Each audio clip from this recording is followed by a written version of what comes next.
And welcome back to another episode of Starfleet Command. Orion Pirates +1. I'm Fleet Admiral Tarek of the heavy battle cruiser Jesus Protector as we continue our campaign against the Klingon Star Empire. And last time, well, we ran into the super planet down here at 812. It ended up having 40 phaser force, which was rather ridiculous, but we have managed to neutralize the planet. So without further ado, let us set out before it manages to flip back and steal this Klingon homeworld. Well, it's not the homeworld, but this bastion of Klingon defense and resistance, and apparently that requires us to annihilate the last of the shipyards, so we're going to go ahead and do exactly that. First thing we're going to do is prepare for attack, overload all weapon systems, increase our speed to about a speed of 4, come over here to the shield reinforcement, bump that up to as far as it will go, so that anytime engineering has any additional power, they know exactly what to do with it. And we're being escorted today by the USS Napoleon, which is a X-type fast cruiser, fairly powerful, nimble, and aggressive. The only problem with this specific ship is it only has normal photon torpedoes, like a pleb. Any sort of actual major Federation X-type heavy cruiser clearly should be carrying heavy photon torpedoes. Huh. Anyway, over here is the space control ship USS Cochrane, which not exactly the best close-range combat ship, but it does carry a ridiculous number of fighters, so we're going to not exactly rely on those, because really, we're the star of the show, and whoever we actually turn our weapons to, they will die. Speaking of, there is a large cage monster out here, equipped with a whole ton of hellbores, which basically makes our reinforcement totally worthless. So I'm going to switch it over to 360-degree reinforcement. Hopefully he will fire from maximum range, and his hellbores will not do any real damage. For those of you not in the know, the large cage monster is equipped with no less than 4? I think it's 4. Oh, he turned not to shoot at me. Hellbores. The hellbore hits a location, then wraps around and focuses on your weakest shield. So if you're reinforcing your forward shield to absolutely ludicrous levels, well then it's going to avoid that and do all the damage to, say, your rear shield, where it doesn't care. Anyway, so now that he has basically wasted his weapons fire, we can swoop on in. We'll have all systems ready to go. That is, of course, if the fighters don't kill him first, which they may do. So, we're going to get into point-blank range. Hi. I didn't even bother firing the plasma torpedoes at that point because I was hoping to save them for the Stardocks, which we did. So let's just increase the speed to as fast as this boat will go, because at this point all weapons are charged and ready to rock and roll. And it looks like the Federation has things under control. They are rushing on forward, immediately heading for the Stardocks, instead of zipping all over the place with no real clear goal in mind, as if they were hydrants. I'm going to let the fighters go handle that one, and I'm going to go take this one off in the corner, just immediately from the get-go. We normally don't get the opportunity to do this, but I have high confidence that the Federation has this mostly under control. If we were playing with hydrants, they would be doing little donuts way out far beyond any sort of range where they can actually see the enemy. It would be unfortunate on several levels. Oh, this is gonna be interesting. Ignorable, but interesting. And 3, 2, 1. Good night. Okay, so we got that taken care of. On to the next one. Because I assume you guys have this one mostly in hand. Yeah, they've already managed to take out the D-type plasma torpedoes, so they should have this no problem. I mean, he's got a ton of tractor beams, so he should be able to hold most of these missiles, but if he keeps just taking damage like this, things should work themselves out in relatively short order. And the fact that these are ISC repair docks will mean nothing. Yes, they're doing a great job. I don't need to get involved in that at all. How much part do I have? I have tons. Let's use it. Let's use most of that. There goes that Stardock. We'll just come over here and clean up this one. It's really nice when your allies are actually capable of assisting you in ways like actually shooting down enemy locations. Fire plasma. Prepare to fire the second plasma. I'll stop. 3, 2, 1. Good night. Alrighty, a nice, easy shipyard assault for once. We got this one and done in 3 minutes and 20 seconds. Wow. So 200 seconds was all that was required for us to come through and wipe out everybody. That is not the norm. Normally a shipyard assault takes about 5 minutes because the AI doesn't actually help. 450 prestige, and the tile is taken. That's another major location in our hands. We're going to pop down over here and immediately put a little bit of pressure on this starbase. A simple patrol is the only thing that it's going to ask for us to do. Hopefully it'll be another patrol after this one, and we'll capture this without any trouble at all. Although we are starting to get to the end of this campaign, and the end of campaigns means one thing: the start of a new campaign at some point in time. So we need to start thinking about what's available, and I honestly haven't actually thought about what's currently available. I believe it's the ISC and the Romulans were the first one, weren't they? Or no, they're still available. They were the last one in the last campaign. Alright, we're facing off against some form of X-heavy cruiser. So the ISC, the Romulans, I'd prefer not to do either one of those. I'd prefer to do a different faction if one is available. Have we done the Lyrans yet? Oh, I think we did. We did. I'm gonna have to look that up and figure it out. There will be a poll on the Discord sometime soon. If you want to get involved in deciding what campaign we will do next, please join the Discord. The link is down in the description below, and you can join us for all our fun little adventures. You can also have a little bit of a say in the TNG mod that we're currently in the process of making. If you have any sort of interest or knowledge in that, always appreciate it. If you want to see what that TNG mod is going to look like, well, I highly encourage you to check out some of the streams that we've done. We've been every Wednesday basically showing off the progress of what sort of things we have been doing with a little mock campaign. Right now we're going through Federation stuff and just kind of demonstrating all the cool things that are kind of being done. Phase 1 is what we're currently calling it at the moment, purely because we have a 3-phase plan of what we want to do with it. And Phase 1 is a model replacement, so all of the ships that you see will look more like TNG vessels. So mainly we're going to start having galaxies and Akiras, Prometheus classes zipping around, Nekvars, Vorchas, all kinds of fun TNG things. They'll be just zipping around. And then Phase 2 will be like a pure TNG mod with weapon systems that are modified to be more like the way that they are in TNG, and we'll just be going all out with that one. Phase 3, which, to be fair, a long way off, is to see what we can do about shoehorning Phase 2 and putting it onto the end of Orion Pirates Plus so that you can go from the original series era all the way up to post Deep Space Nine. Which, you know, that's a bit of an ambitious goal, but hey, why not? We may as well give it a shot, after all. We're going to go thrust ourselves into a surprise reverse for this one. Hopefully it'll grab the tile. The Klingons are really getting low on locations at this point. They got, what, 1 planet and 2 stations at most? Yeah, they're not doing well at this point. Overload the weapon systems. We're going to make sure that we hit like a truck. And we'll increase our speed to as fast as the boat will go while charging everything. We are being escorted today by the USS Freedom, and the Freedom is a Federation frigate. Not exactly well equipped, it's designed more for escort, but he's gonna do the best that he can. And we're looking at a whole bunch of frigates and a heavy cruiser. Heavy cruisers are good targets. They have detected us and are charging up. We're gonna have to do something about that, mainly by just charging at them faster and hitting them with all of the heavy weapons that we have at our disposal, which, to be fair, we have a lot. I mean, okay, we have 6 heavy weapons, but those 6 heavy weapons are the most powerful weapons in the game. So we have 2 R-type plasma torpedoes and 4 S-type plasma torpedoes. The R-types do 50 damage apiece, the S-types do 30 damage apiece, but then we put them to enveloping mode, which doubles their damage, and it just kind of becomes ridiculous at that point. So what I'm going to do is I'm going to give you the gift. Oh, I didn't mean to fire that one. It worked anyway. I was actually anticipating I was going to have to use all of my S-type plasma torpedoes, but clearly not. Slow down the speed of time, just so I can sort this out. Fire. We're going to fire these one at a time. It'll be fine. Increase the speed of time again. That's what I was hoping for. Next ship on the roster. I'm just going to fire from Mark II, which will fire the last several plasma torpedoes. You're dead. And on to you. You're not dead. You have survived. Congratulations. You have proven yourself worthy and will be... Oh, never mind. I was going to promote him or like bring him into the Navy. That worked out quite nicely. All right, good job over there. A little escort the Freedom, having to blow up an entire vessel all on his lonesome. I was not anticipating he would have the capability to do that. I figured they'd have to rely on me to do it pretty exclusively. Lucky for us, that wasn't the case. 300 prestige is our reward and another tile taken. What are you at? Empire Defense of 4. What do we got left here? Oh, we've got, yeah, there's a station here, a planet here. Oh, it's not a good day to be a Klingon. Pop over here. Hi, mission. We'll take the patrol. Holding action is the safer one. Patrol is potentially more fun, because then we can get ourselves into a fight with, say, a Dreadnought, or perhaps a B-11 super battleship. Wouldn't that be entertaining? Okay, maybe not the B-11 super battleship. That would be somewhat scary, but we'll take it on anyway, and I think we'd probably win it too. They do have a lot of phasers. Kick on the speed of maximal time as we'll zip on forward as slowly as we can. Well, as fast as we can, but it's still pretty gosh darn slow.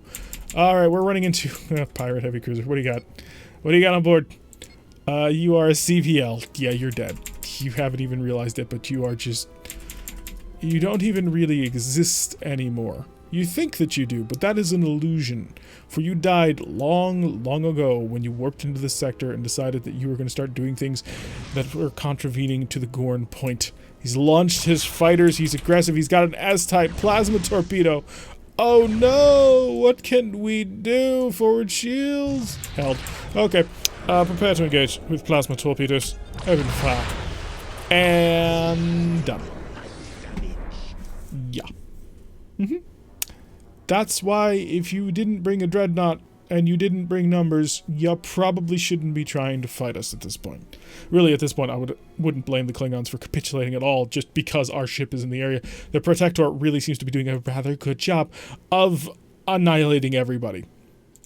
Pop over here, mission. Oh, we have to take a patrol, because otherwise the anomaly mission would come up and nobody wants the anomaly mission. The anomaly mission is the worst mission in game. I have come close several times to just removing it from game, but I figure every so often a game needs to do something really, really stupid in order to remind you that, hey, nothing in life is perfect, and even the best things have little thorns. So that's pretty much why we keep it in. It's a philosophical decision that I think enhances the experience. Not purely because I'm too lazy to do it. Also because it is a mission that technically still works as the designers intended, and so I can't really justify removing a mission that works the way the designers actually intended. That would just kind of be churlish. I could go through and remove every mission except for patrol missions, but that wouldn't be sporting, now would it? Alright, let's go charging in at this guy. We don't actually know what he is, but he's a carrier. C8, I guess? C8V, yep, that's exactly what we ended up got. So the C8V isn't going to be all that dangerous. We're going to chug along into him, fire a whole bunch of plasma torpedoes. This is going to be beautiful. I don't think I'll kill him in one salvo, but he is going to die. The question is, how many salvos is it going to take? So we're just going to drive right on forward. Although, that's a lot of fighters. That's going to suck. So what we're going to have to do is we're going to have to let him go awfully gosh darn quick. Alright, bouncing that. And capture. Fire, turn. Let go. Phasers. And more phasers. Gatling phaser, get involved, please. More power. Drop a mine. And all power. Plasma torpedo to normal mode. Phasers, continuing bombardment. So I need to try and outrun these guys, which I can. Okay, good. And I need another mine just out as soon as you can. So we are starting to outrun them. So another mine to make them have to play games. So we've hurt him. We've hurt him well and good. He's down to a speed of 1, which means he's not going to be able to pursue very efficiently. It does mean, of course, that we're not going to be able to do a whole heck of a lot of stuff with our plasma torpedoes, but that's not a problem. So the only goal at this point we have is to spread these fighters out. Now, we can do kind of two things here. We can either spread these fighters out and then leap in and try and kill him with phasers, or take some time and try and kill him with plasma torpedoes. My goal, plasma torpedoes. Because I think that'll be a more... Or not plasma torpedoes, phasers. Because I don't want to take the time. Basically, I'm impatient. I'm going to do a nice little slashing attack against this dreadnought. Probably going to have to drop another mine. How many mines do I have at the moment? That's an interesting question. Let's go find out. 5. Okay, maybe we don't want to drop the mine. Even though it would be like the correct tactical measure to take. Hi, you have only phaser 3s. You can't stop me. They have phaser 3, so their maximum range is 2.99. So they can't touch me as they don't get within that range. And my D-type plasma torpedo has killed one of them? No, not quite. But close. Hi, I'm here to kill you. So we would appreciate it if you just kind of surrendered at this point. How many Marines you got? Oh yeah, I do need to go back for Marines. That was taken care of. Even the mighty carriers. Carriers are one of our biggest weaknesses because our weapons take so long to recharge. And they take so much power to recharge. So it makes it very difficult for us to actually handle huge groups of fighters. He was actually probably one of the better ships to try and take us on, and had he let his fighters go ahead of him, probably would have done a really good job. Capture the tile. We're going to pop over here, see if we can't steal this one. I am so much hoping that we can steal it. Okay, good. So we're going to steal this station as well. The Klingons are steadily getting choked off. They're not going to be able to resist our might and power, although that looked like a fairly large ship. So we're going to overload the systems, get up to a speed of 4, which is the most once we add in the tractor beam. Technically, we can move at a speed of 5, but I want to just make sure that the tractor beam will also be able to turn on. Being escorted today by the MacArthur, a DNL. I believe we've had the MacArthur on a couple of missions with us, so there is that. Quite the nice vessel. We're going to increase speed of time here. And just sort of chug along. I did see a fairly large dreadnought spawning in before it disappeared because it was outside of our actual vision. So... Oh, we got an OCX, which I'm not carrying. Oh, it's not a dreadnought. It was tiny. Okay, the OCX can be taken care of without any trouble with that DNL. This DXD can be taken out without any trouble by us. So we're going to kick on the speed, activate the tractor beam as we do, and just go in quick. I think you might be able to survive a single plasma torpedo assault. After that, the answer to that question is no. But before that, electronic countermeasure go maximum ECCM.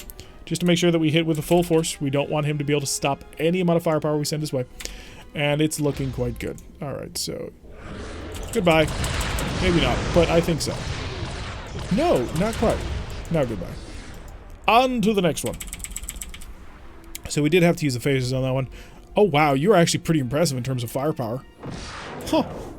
Yeah, he's got triple Hellbore, adds in another 2 missiles. Okay, a little less than I thought it was. He just has a whole bunch of mounts for it. The MacArthur has taken a little bit of damage. One of his photon torpedoes already not in great shape. Unfortunately for him, I need to come in here and shut off this electronic countermeasure. There's no reason for us to bother with it. We're just going to cruise on along.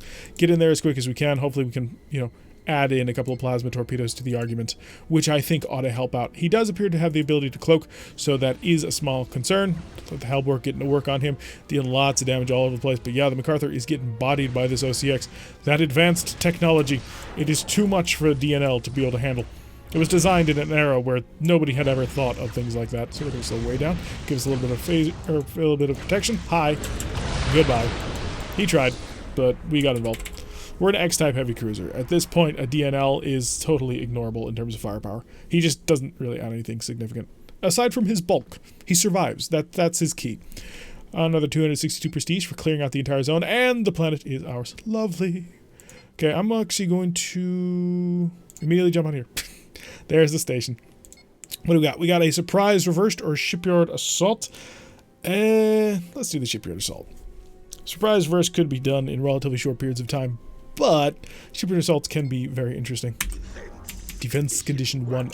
Oh, we have the Federation X-type heavy battle cruiser, the USS Explorer, which is an odd name for a heavy bombardment cruiser, and the BCV USS Napoleon, so a battle cruiser carrier, who looks quite gorgeous on that background. I love it very much. There's, of course, an XCF and a C8 over here. The XCF is probably our main target. Although, well, yeah, the XCF's our main target. We have to do this properly. X ships fight X ships. That's why we are here. Make sure that we've overloaded all the systems, traveling at a speed of 4. There we go. To make sure that we're actually charging all the additional systems. And forward shield reinforcement if you don't mind, which I assume they don't. Increase the speed of time until we actually get enough power to be able to do things, which, hey, we've got enough power to do things. We don't want to go in too quick, as that would require us to have not our plasma torpedoes charged, because, you know, he's a fast heavy cruiser for a reason, which is one of the reasons actually why I'm going for him, because if I can take away that maneuverability and nimbleness that they're going to have, that would be ideal. Also, look at how much damage his phasers can do. That's one thing that the fast cruisers do carry, a lot of phasers, and that can do a ton of damage. Okay, your shields are down. My weapons can fire through. I'm going to release you from the tractor beam. And release him from the tractor beam. We don't need to do this anymore. Fire a little bit more. Bounce some of that. And get the Gatling phasers involved. And he's dead. Lovely. On to the C8, which I will maneuver to avoid. So our forward shield is quite badly dented, but and also our plasma torpedoes are no longer charged. So we're going to slip in behind the Explorer, let its heavy photon torpedoes and other systems basically protect us. Looks like our friend over here is just getting into the fight. Napoleon has deployed his fighters and will be able to engage shortly. So we do have a little bit of protection, although it's clear that the C8 recognizes that, 1, we're the biggest threat, and 2, we are currently not a threat. It's an odd combination of things. We're the biggest threat because we have the most potential firepower to dish into him, but we also are weak at the moment because none of our weapons are ready to go. So as you can see, he slipped through the blockade, but that's not working out all that great for him, because even though he's going to make it to us, 1, our S-type plasma torpedoes are ready to go, although no tractor beam, which is a bit of a problem. And 2, he's been absolutely mauled. The X-type vessels doing a wonderful job, the battle cruiser doing a wonderful job, and let's just grab onto him. Hi, buddy. Connection, please. Hello, tractor beam. Beam strength. Oh, just the wild weasel. Whoops. Okay, good moves. Really dumb moves on my part, if I'm completely honest. I totally didn't notice the wild weasel. So, that sucks. But, hey, we're gonna do things to him anyway. We can hurt him in other ways. And also, as I steadily come around, I can deploy some plasma torpedoes into his face. It's essentially going to be this... Oh, no, we were apparently just out of range to be hit by that plasma torpedo splashback. Unfortunately, the explosion of the vessel did cause all of the fighters to die, which is quite sad, because fighters are very useful, and we've seen that the Federation can help out quite a bit when they want to. We need to set our point defense systems to point defense. Otherwise, we could get quickly overwhelmed by the incoming missile firepower. So basically what we've done is we've told our phasers that they are now allowed to shoot at everything. I'm going to set them down to half because they're now in point defense mode, and I've set them to only shoot half of the time.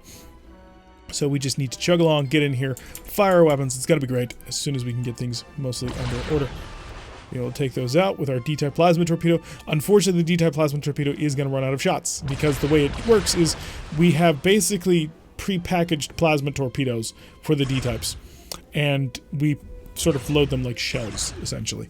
And we can run out. It can become a little bit embarrassing, especially, well, all the AMDs can run out, but it can be especially problematic with one of these vessels. Although by the time you run out, generally you've annihilated most of the really dangerous threats, and the really dangerous threats, I count things like pseudo-frigates, because they're really good against pseudo-frigates. Not amazing against certain other vessels, but pseudo-frigates, really fantastic. Mainly fighters is what I'm thinking.